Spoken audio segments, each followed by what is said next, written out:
everyone, my name is Saltiel Ramos Martel. I'm 21 years old and I'm from University of the Philippines, Los Baños, taking Bachelor's of Science in Forestry.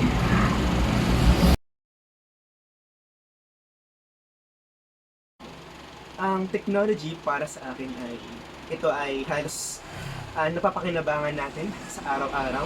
For example, yung mga nakikita natin sa ating bahay, yung mga refrigerator, mga washing machines, or pati na rin sa pag-aaral, mga cellphones or gadgets, pati na yung mga wifi na yan.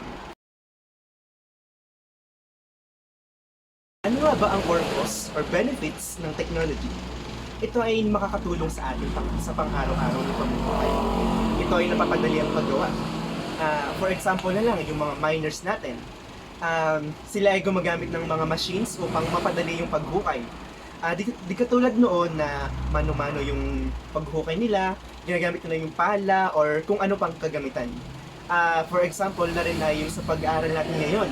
At kung noon ay kung mano-mano silang nagbabasa sa mga libro or hinahanap nila sa mga library, ngayon ay isang click mo lang sa computer or sa gadgets ay makikita mo agad ang mga kasagutan. Another example ay ang communication.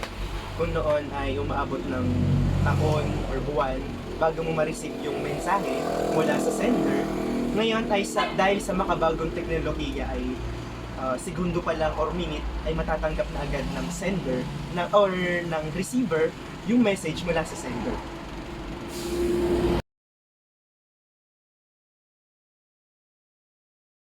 Sa mga high technology naman, ay for example, ay sa mga or yung AI or artificial intelligence. For example, sa Japan, meron silang na-inventong robot na pwedeng sumalo sa mga gawain. For example, sa pag-waitress or waiter, yung mga robot na yung gumagawa nun.